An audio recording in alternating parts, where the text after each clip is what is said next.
Proposal line வந்து ஒவ்வொரு love ஸ்டோரிலையுமே ரொம்ப முக்கியமாக இருக்கும். சேதுல மனசு வலிக்குது புரிஞ்சுக்கும்னு சொல்கிறது ஒரு ப்ரொபோசல் லைனாக இருக்குன்னா, சக்தி நீ அழகாக இருக்கன்னு நினைக்கலான்றது ஒரு ப்ரொபோசல் லைன்னா, இந்த மொமெண்ட்டில் என்ன ப்ரொபோசல் லைனாக இருக்கலான்னா ஒரு ஐ லவ் யூ தான் இருந்துச்சு. விது கொடுத்ததும் வந்து எனக்கு என்ன தோணுச்சுன்னா, ஆயுசு முழுக்க அண்ணாந்து பார்க்க ரெடியான்னு சொல்கிறது கேட்குறது வந்து ரொம்ப, ஏன் வந்து இவங்களுக்கு ஒரு ஆப்பிள் பாக்ஸ் போட்டு சீட் பண்ணிலாம் மேட்ச் பண்ணோம், இந்த ஹைட் டிஃப்ரென்ஸே பியூட்டி தான் அப்படின்னு சொல்லிட்டு விதுவை காஸ்ட் பண்ணதும் அந்த லைனே மாற்றினேன். இப்போ எனக்கு பார்க்கும்போது ரொம்ப சந்தோஷமாக இருக்குது.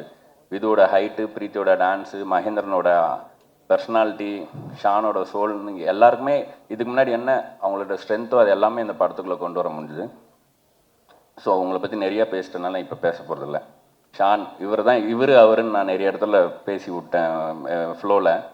இந்த படத்தை இப்படி கார்த்திகேயன் சந்தானம் சொன்னனும் அது மாதிரி இப்போது ஐயா நாளைக்கு ரிலீஸ் பண்ணணுன்னு சொல்கிறாங்க, முடியுமா அப்படின்னா, இவர்கிட்ட நேற்று ரிலீஸ் பண்ணணுன்னு சொல்கிறாங்க, முடியுமான்னு கேட்டால் கூட பண்ணிடலாம் ஐயா, நேற்று தானே பண்ணிடலாம் அப்படின்ற அளவுக்கு எல்லாத்துக்குமே ரெடியாக இருப்பார். எனக்கு பயமாகவே இருக்கும், சரி யாராவது கூட 2 பேர் நோ சொன்னால் நம்மளும் ஓடிடலாம் அப்படின்னு பார்த்தா எல்லாத்துக்கும் ரெடியாக இருப்பார். இந்த படத்தோட இன்னொரு ஹீரோ வந்து ஷான் ரோல்டன்.